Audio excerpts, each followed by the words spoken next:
The wind howled through the trees, shaking the snow-laden branches and rattling the windows of John's cabin.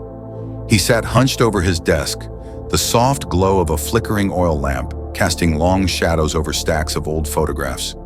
His fingers traced the edges of a worn picture, a memory frozen in time, a life that felt as distant as the stars beyond the storm clouds. Outside, the Montana wilderness lay buried under thick layers of snow, a desolate world painted in whites and grays. This was what he had chosen: solitude, silence, a place where the past couldn't reach him. The sudden thump at the door made him freeze. It was heavy, solid, nothing like the wind-blown debris that sometimes battered his walls. His breath caught in his throat as another thud followed, slower this time, as if something was leaning against the wooden frame. His first thought was a fallen tree branch, but deep down, something told him otherwise. He reached for the rifle propped against the wall, the cold steel grounding him as he approached the door. His heart pounded, his pulse a drumbeat in the suffocating silence. He hesitated, hand on the latch, muscles tense. Taking a deep breath, he cracked the door open just enough to peer outside. And what he saw sent a cold spike of fear through him. A massive grizzly bear loomed in the dim porch light, its fur matted with snow, steam rising from its heavy breaths. Instinct screamed at John to shut the door, to put as much distance as possible between himself and the beast. But something in the bear's posture made him hesitate. It wasn't charging, it wasn't growling, it wasn't trying to break in. It was slumped against the frame, swaying slightly as if barely able to keep itself upright. John swallowed hard, tightening his grip on the rifle. The bear's dark eyes locked onto his, and for a moment, neither of them moved. Then slowly it lowered itself onto its belly, exhaling a deep, shuddering breath that sent puffs of condensation into the freezing air. That's when John noticed the wound, a gash along the bear's shoulder, dark blood mixing with the snow clinging to its fur. Something had hurt it. Maybe another predator. Maybe a hunter's bullet. It had come here, not as a threat, but as something else entirely. Fear warred with reason in John's mind. Every survival instinct told him to close the door. Let nature take its course. But another voice whispered a different truth. He had seen suffering before. He had lived it, carried it, let it shape him into a man who preferred the isolation of this cabin to the warmth of human connection. And yet here was this creature, braving the storm, seeking something else: help, shelter, mercy. Before he could talk himself out of it, he took a step back and, against all logic, pulled the door open wider. The bear flinched, but it didn't move. John set the rifle aside, his hands lifting in a gesture of cautious peace. "You're hurt," he murmured, feeling ridiculous for speaking to an animal. But something about the moment demanded it. "I won't hurt you." For a long, breathless second, nothing happened. Then, with an effort that seemed to drain the last of its strength, the bear dragged itself forward, crossing the threshold into John's cabin. He braced himself, ready to leap for the gun if the bear suddenly turned on him. But it simply collapsed onto the wooden floor, its breath slow and labored. Snow and blood pooled beneath it, melting into the warmth of the room. John exhaled, only then realizing he had been holding his breath. He moved cautiously, skirting the edge of the room, grabbing an old blanket from a chair and laying it near the bear. It wouldn't do much, but it felt like the right thing to do. He found his medical kit, his fingers steady despite the hammering of his heart. Kneeling beside the bear, he got his first good look at the wound. A deep gash, but not fresh, probably a few days old, the edges crusted with dried blood. Infection was setting in. He'd seen wounds like this before, though never on something so large, so wild. The bear let out a low, rumbling sound as John reached toward it, but it made no move to stop him. Its exhaustion ran deeper than fear. It had accepted this, whatever this was. John worked quickly, cleaning the wound as best he could, his hands moving with a purpose he hadn't felt in a long time. He bandaged it loosely, knowing it wouldn't last if the bear decided to leave, but it was something. A gesture, a bridge between two creatures that had both, in different ways, lost too much. The storm raged outside, but inside, the cabin had become something else, a sanctuary. A fragile moment where fear and trust balanced on the edge of a knife. John sat back, watching as the bear's eyes flickered closed, its massive body rising and falling in slow, measured breaths. He leaned against the wall, exhaustion creeping into his own bones. He should have been terrified, should have been questioning every decision that led to this. But instead, he felt something else entirely. For the first time in years, he didn't feel alone. The fire crackled softly, casting flickering patterns of gold and orange against the wooden walls of the cabin. John sat on the floor a few feet away from the bear, his back against the chair, the exhaustion of the night pressing down on him. The bear lay still, its breathing slow but steady, its massive body stretched across the floor. The bandages he had managed to wrap around its wound barely visible against the thick fur. Outside, the storm raged on, howling winds rattling the cabin, snow piling higher against the windows, the world beyond reduced to a frozen void. He knew he should sleep, but every time his eyelids grew heavy. The thought of the bear stirred him awake. The sheer absurdity of the situation gnawed at the edges of his mind.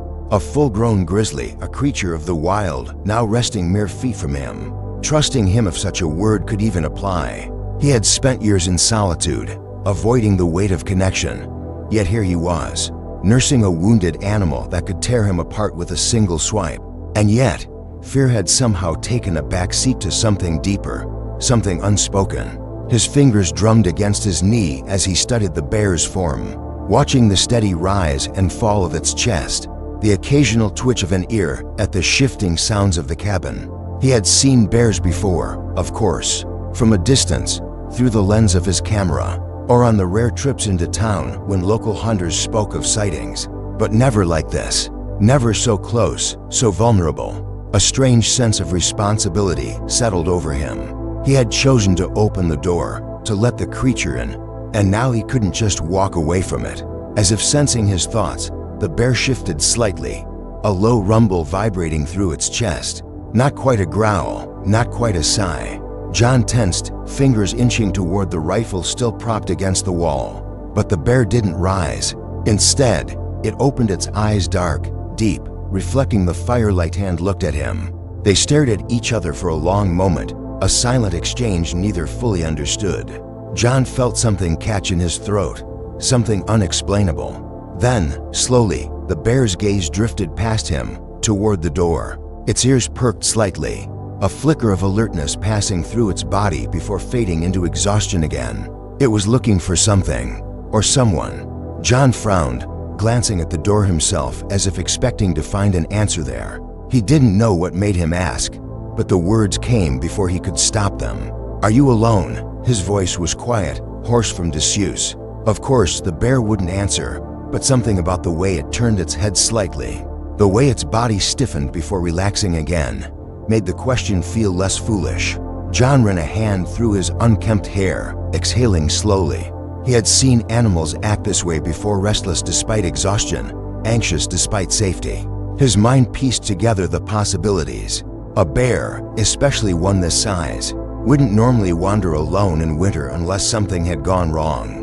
Wounded as it was, it should have been holed up somewhere, conserving energy, unless it had a reason to keep going, unless it had something or someone it was protecting. The thought sent a ripple of unease through him. He shifted, glancing toward the window, the snow-covered world beyond unreadable in the night's darkness. If the bear wasn't alone, if it had left something behind, what had brought it here in the first place? He pushed himself up, his muscles stiff from sitting too long, and moved toward the door. The bear didn't react, but he could feel its eyes on him as he pulled on his coat and boots. The wind hit him like a slap the moment he cracked the door open, cold and biting, stealing the breath from his lungs. Snow had piled knee-deep outside, the path he had shoveled earlier now almost completely buried. He hesitated, glancing back inside at the bear, who was still watching him, then turned back to the storm. The idea was ridiculous, but he couldn't shake it. If there was something out there, if the bear had left behind cubs, a den, something, he couldn't just ignore it. With a deep breath, he stepped outside, the snow crunching beneath his boots, the wind howling in his ears. His flashlight beam cut through the swirling flurries, illuminating little more than the immediate stretch of snow-covered ground in front of him. He moved slowly, each step deliberate, his instinct screaming that this was madness. But something else, something deeper, told him to keep going. He followed the tracks, the ones the bear had left earlier when it had first approached the cabin.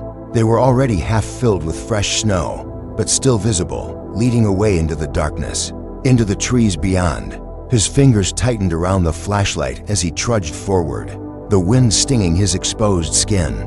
He didn't know how far he would go, didn't know what he was expecting to find, but he kept walking. Minutes passed, or maybe longer. Time felt strange in the storm, his senses dulled by the relentless cold. Then, just as doubt began to creep in, he saw it. A dark opening against the white, a cave, barely visible through the snowfall. His breath hitched as he stepped closer, his flashlight sweeping over the entrance. The tracks led inside. He hesitated. Entering a bear's den was about the last thing any sane man would do. But this wasn't just any situation. He swallowed hard, adjusting his grip on the flashlight, and took a step forward. The cave was shallow, just deep enough to provide shelter, and within moments, he spotted them, two small forms huddled together against the rock wall. Cubs, tiny, trembling, barely more than shadows against the stone. His breath caught in his throat. They were alive, but barely. Their fur was dusted with snow, their bodies curled tightly together for warmth. One lifted its head weakly as the light hit them, letting out a small, pitiful sound that made something deep in John's chest twist. He didn't think. He moved. Carefully, slowly, he knelt beside them, his hands hovering just above their fragile bodies. They didn't resist when he touched them, their fur cold beneath his fingers. They were too weak to fight, too cold to care. John exhaled, steadying himself. There was no decision to be made. He had already made it the moment he stepped outside. Scooping up the first cub, then the second, he cradled them against his chest, shielding them as best he could from the wind as he turned back toward the cabin. The storm fought him every step of the way, but he pressed on, the weight of the tiny creatures in his arms fueling his resolve. By the time he reached the cabin, his limbs were numb, his breath coming in ragged gasps. He shoved the door open with his shoulder, stepping inside with a rush of snow and cold air. The warmth hit him immediately, but he barely registered it. He moved straight to the fire, lowering the cubs onto the blanket he had left near the bear. The mother bear lifted her head instantly, her eyes locking onto the small forms. For a moment, everything was still. Then, with a sound that was almost a whimper, she pulled herself forward, nosing the cubs, licking them, pulling them close with gentle urgency. John watched as the tension in her body melted into relief, her massive form curling protectively around them. He let out a breath he hadn't realized he was holding, sinking back against the wall, exhaustion hitting him all at once. He had done it. He had brought them home. The cabin was no longer just his. It belonged to them now, too. John sat slumped against the wall, his breath still uneven from the trek through the storm, his body aching from the cold. His fingers were numb, stiff as he flexed them, trying to summon warmth back into them. The fire burned steadily, the only source of heat against the bitter winter pressing in from all sides. But it wasn't just for him anymore. The bear had curled herself protectively round her cubs, her massive form shielding them as they nestled into her fur, their tiny bodies barely visible against the thick brown coat that had once been dusted with frost. John had seen wild things before, had spent years capturing nature through the lens of his camera. But this was something different. He had never witnessed such tenderness, such silent gratitude in the posture of something so feared, so untamed. He let out a slow breath, rubbing his hands together as he watched the trio, feeling something shift inside him, something that had been locked away for far too long. The mother bear lifted her head slightly, her dark eyes flickering toward him. The fear was gone now, replaced with something else. Trust, understanding. He didn't know, but whatever it was, it held weight, more than he had expected. He wasn't sure how long he had sat there before his body finally reminded him that he needed rest. That exhaustion was clawing at him just as fiercely as the cold had outside. He pushed himself to his feet, legs unsteady, casting one last glance at the bears before making his way to the cot in the corner. He lay down slowly, the worn mattress sinking beneath his weight, but sleep did not come easily. The storm outside continued its relentless assault against the cabin walls, but inside, there was an unexpected warmth, a presence that made the place feel less empty. When he woke, it was still dark, though the fire had dimmed to embers. He pushed himself upright, blinking away the haze of sleep, and turned his gaze toward the bears. They were still there, the mother resting with her head on her massive paws, the cubs tucked close against her belly. The sight stirred something deep within him, something he hadn't allowed himself to feel in a long time. He had spent so many years building walls around himself, shutting out the world, convincing himself that he was better off alone. But now, sitting in the flickering glow of the dying fire, he realized how easily those walls had crumbled the moment something had needed him. Slowly, carefully, he stood and made his way toward the stove, lighting it with practiced ease. The scent of coffee soon filled the air, and for the first time in a long time, it didn't feel like just another morning in an endless string of days that bled together. He poured himself a cup, warming his hands around it as he turned back toward the bears. The mother's eyes flicked open at the sound, watching him in that silent way of hers, measuring, assessing. He didn't move too quickly, didn't make any sudden gestures. Instead, he simply sat down again, just close enough that she knew he wasn't a threat, but far enough that he respected her space. "You did good," he murmured, his voice hoarse from sleep. The words felt strange leaving his mouth, but they came anyway. "They're safe now." The bear made no sound, no indication that she understood. But something about the way her body relaxed, the way her breathing slowed, made him think that maybe, just maybe, she did. The day passed in a strange, quiet routine. The bears remained where they were, the cubs occasionally stirring, stretching tiny limbs, letting out soft whimpers before settling back into the warmth of their mother. John kept his movements slow, deliberate, going about his day with an awareness he hadn't had to consider before. When he stepped outside, the cold hit him like a wall, but the storm had finally passed, leaving behind a world of untouched white. He exhaled, his breath curling in the air as he took in the stillness, the quiet that only came after such a relentless night. He spent the morning chopping wood, the rhythmic swing of the axe against the logs a welcome distraction from the thoughts that had begun to creep into his mind. What now? How long would they stay? Would they leave when the mother was strong enough, when the cubs could survive on their own? The idea of the cabin emptying again, of returning to the silence he had once craved, left a hollow feeling in his chest that he didn't quite know how to face. When he returned inside, the mother bear lifted her head at the sound of the door closing, her nose twitching at the scent of fresh air that had followed him in. The cubs stirred, one of them rolling onto its back, its tiny paws stretching toward the ceiling before settling again. John shook the snow from his coat, brushing off his boots, and moved toward the stove to prepare something to eat. The bears had made no move toward the provisions he had left near them, but he noticed the mother watching him as he pulled a piece of fish from the small stash he had left to dry near the fire. He hesitated before stepping closer, crouching down just a few feet away. The mother tensed but didn't growl, didn't move to stop him as he slowly extended the fish toward her. His heart pounded in his chest, every instinct warning him that he was pushing the fragile balance they had built. But then, after a long, breathless pause, she reached forward and took it. John let out the breath he hadn't realized he was holding, watching as she chewed slowly, her eyes never leaving his. It wasn't much, but it was something. A moment of trust, a step toward something he hadn't expected to find here in the cold isolation of the wilderness. Days passed, turning into a routine neither of them had planned, but both had settled into nonetheless. The mother's strength returned, her movements growing less sluggish, her posture less weary. The cubs became more curious, toddling a few steps away from her before scrambling back, their small bodies still unsteady on their legs. John found himself watching them more than he should have, his camera untouched on the shelf, forgotten in favor of simply being present. It was on the fifth morning, just as the sky had begun to lighten with the soft glow of dawn, that he woke to find the cabin emptier than it had been the night before. The mother was standing near the door, her massive form silhouetted against the early light filtering through the window. The cubs were at her feet, blinking sleepily, their small bodies pressed against her legs. John felt something tighten in his chest as he sat up, rubbing the sleep from his eyes. He knew what this meant. She turned her head toward him, their eyes meeting one last time.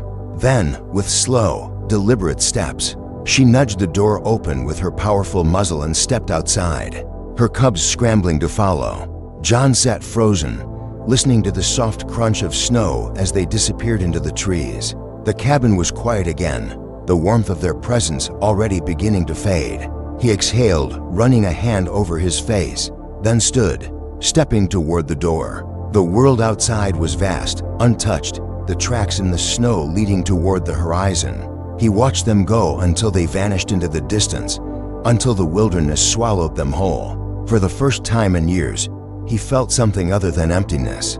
They were gone, but they had left something behind, something he couldn't quite name. And as he turned back inside, shutting the door against the cold, he knew the cabin would never feel the same again. The cabin was quiet again, but it wasn't the same kind of silence John had known before. This time, it was different, heavier, like something had been taken from the air, from the very bones of the place. He sat at the wooden table, staring at the empty space by the fireplace where the bears had been. The embers still smoldered faintly, the last traces of warmth clinging to the room. But without them, it felt colder, lonelier. He had known they would leave. It was inevitable. Wild things belonged to the wild, and he had no right to keep them. But knowing it didn't make it any easier. He had grown used to their presence, the quiet companionship that required no words, no expectations, only trust. And now, without them, the emptiness was back, creeping in through the cracks, settling into his chest like a weight he couldn't shake. He let out a slow breath, rubbing his hands over his face, forcing himself to move, to go through the motions of his old routine as if it would somehow make things feel normal again. He stepped outside, the cold biting against his skin, the snow crunching beneath his boots. The sky was pale, the sun hidden behind a veil of gray clouds, casting a muted light over the endless stretch of white. He followed their tracks out of habit, his eyes tracing the path they had taken into the trees, already half filled with fresh snowfall. He told himself he wasn't looking for them, that he wasn't expecting to see them again. But deep down, a part of him wanted to. A part of him wanted to call out, to see the mother bear turn back one last time, to see the cubs stumble after her, to know that they hadn't just disappeared into the void. But the forest remained still, the only sound the whisper of the wind through the trees. He sighed, turning back toward the cabin, but as he did, his eyes caught something just beyond the tree line, a shadow in the distance, barely distinguishable from the thick trunks surrounding it. His breath hitched. He knew that shape. He stood frozen for a long moment, heart pounding, waiting to see if it was just a trick of the light. But then it moved slow, deliberate, stepping forward just enough that he could see her clearly. The mother bear. She stood there, watching him, her massive form almost blending into the wilderness. But there was no mistaking her. She had returned. John swallowed, his throat suddenly dry. He had no idea why she was back, why she hadn't just disappeared completely like he had expected. But she had come, and for some reason, that fact alone made something tighten in his chest. He took a hesitant step forward, half expecting her to turn and vanish into the trees. But she didn't move. She just stood there waiting. Then, slowly, she shifted to the side, and John saw them. The cubs. They were behind her, smaller than ever against the vastness of the forest, their tiny bodies shivering slightly in the cold. They were alive, healthy, but something in the way she stood, in the way she kept looking at him, made him realize what this was. This wasn't just a visit. This was something else. His breath came out in a shaky cloud as he stepped forward again, his boots crunching against the snow. The mother bear didn't move, didn't growl, didn't show any signs of aggression. She just watched, and then, without warning, she turned, nudging the cubs forward with her massive muzzle. John's heart clenched as he realized what she was doing. She wasn't just bringing them back to show him they were alive. She was leaving them.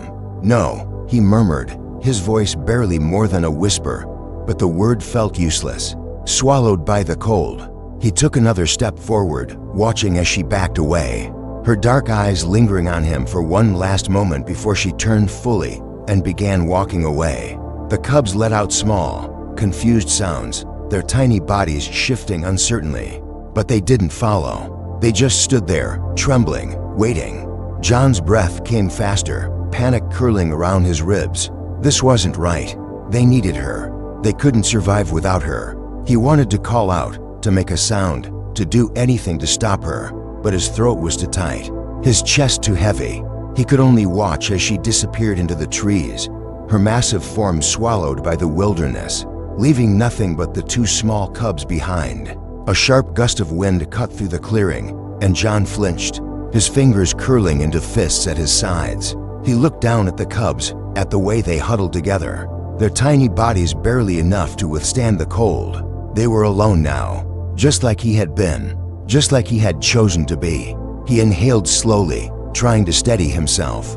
This wasn't a choice anymore. The mother bear had made it for him. She had left them in his care, for whatever reason, and he couldn't turn away. He couldn't leave them out here to die. He knelt down, his movements careful, slow. The cubs flinched, but didn't run, their wide, dark eyes staring up at him, uncertain but trusting. He reached out, hesitating for just a second before scooping them up, their small bodies curling instinctively into his arms.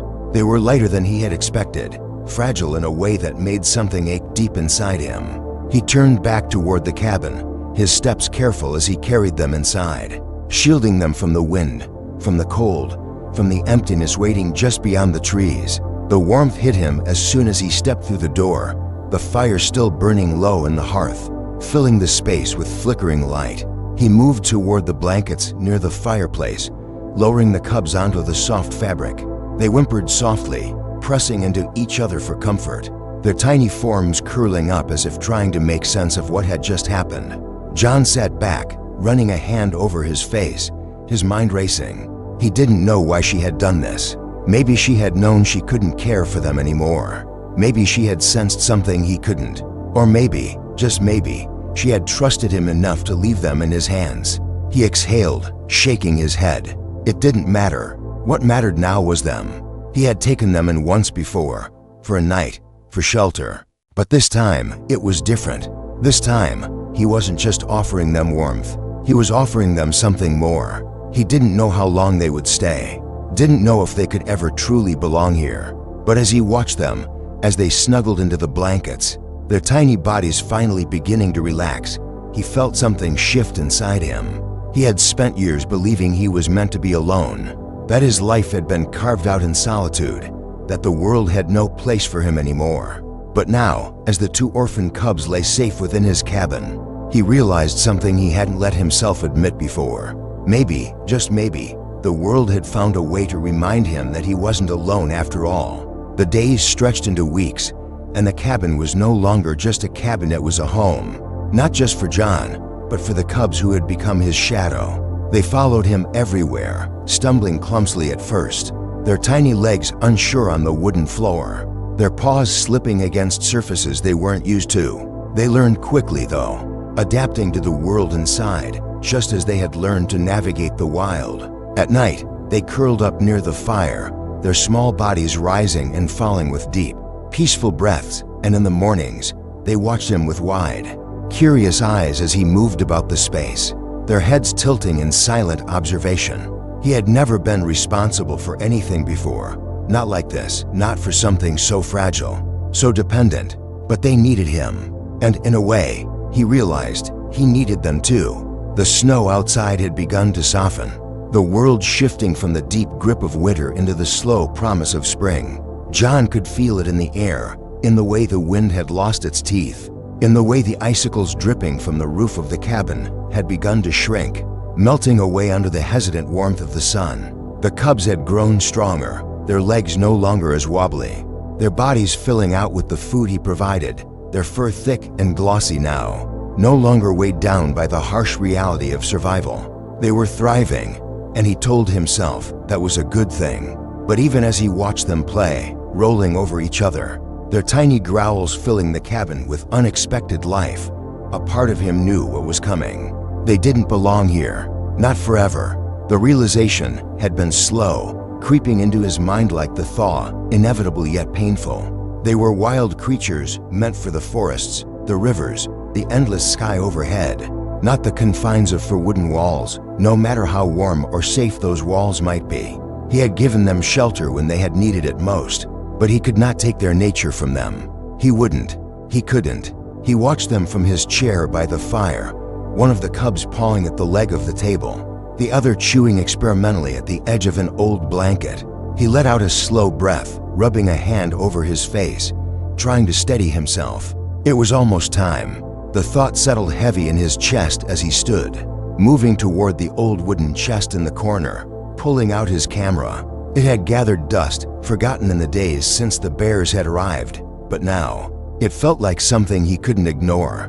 He had captured the world before, landscapes, light, shadows stretching across endless terrain, but this was different. This was not just a moment frozen in time. This was a story. He lifted the camera, adjusting the focus, watching through the lens as the cubs continued their playful battle, tumbling over each other in a mess of soft fur and tiny growls.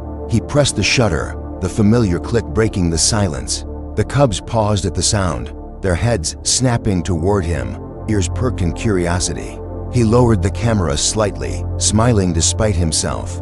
"Don't worry," he murmured, his voice softer than he expected. "It's just a picture." The days passed faster than he wanted them to, each one bringing new signs of the changing season. The snow had begun to retreat from the trees, the dark earth beneath peeking through in patches, the rivers loosening their icy grip, trickling with fresh water. The cubs noticed it too, pressing their noses against the cabin door, sniffing at the wind, their instincts pulling them toward something they didn't yet understand. John felt it in his bones. It wouldn't be long now. The morning he decided to take them back to the wild. The air was crisp, clean, carrying the scent of damp earth and pine. He stood by the door, watching them, waiting for the moment to settle in his chest, to feel right. It never did, but he opened the door anyway. The cubs hesitated at first, unused to the open space after weeks within the cabin's walls. But then they stepped forward, their small paws pressing into the cool, wet ground, their noses twitching as they took in the vast world beyond. John followed them, moving slowly, his steps measured, deliberate. He led them toward the tree line, the place where he had first found them, where their mother had disappeared into the endless stretch of wilderness. They didn't understand. Not yet. They bounded ahead, playing, chasing each other through the snow like they always did, unaware that this time, things were different. He watched them, his chest tight, his hands clenching and unclenching at his sides. They were still so small, still so vulnerable, but they weren't his to keep. They never had been. He crouched down as they tumbled toward him, reaching out, running a hand through the thick fur of one of them, feeling the warmth beneath his fingers. "You'll be okay," he whispered, more to himself than to them. They nuzzled against him, unaware of the weight pressing down on his heart, unaware that this was a goodbye. He stood, stepping back, forcing himself to stay still as they played a little longer, their small bodies weaving through the trees, their excitement clear. Then, slowly, instinct took hold. Their noses lifted, their ears twitched, and something in them seemed to shift. They stilled, staring into the forest as if hearing something he couldn't. Then, without hesitation, they moved. John's breath caught in his throat as he watched them, his fingers twitching at his sides. They walked deeper, their steps sure, confident, as if they had always known the way. They did not look back. He stayed there long after they were gone, his eyes fixed on the place where they had vanished, the forest swallowing them whole. His chest ached, but there was no regret, only a strange, quiet peace. They had come to him when they needed him, and now they were where they belonged. The walk back to the cabin felt longer than it should have, each step heavier than the last. He stepped inside, shutting the door behind him, the silence pressing in almost immediately. But this time, it wasn't empty. It wasn't lonely. He set the camera on the table, flipping through the images he had taken. Their faces, their tiny, clumsy bodies, their wide, curious eyes, each picture a memory. Proof that they had been here, that they had mattered. He reached for his notebook, flipping it open, his pen hovering over the blank page. He hadn't written in a long time, hadn't found the words for anything worth saying. But now, they came easily. He wrote about the storm, about the bear at his door, about the night he let them in, the firelight on their fur, the way they had fit so easily into the space he had once thought too small for anyone but himself. He wrote about the way they had changed him, the way they had reminded him that life was not meant to be lived in isolation, that even in the deepest cold, there was warmth to be found. The cabin was quiet, but for the first time in years, it did not feel like solitude. It felt like something else, something fuller, something whole. And as John sat back, the fire crackling beside him, his pen still in hand, he realized something. The bears had found their way home, and maybe, just maybe, so had he.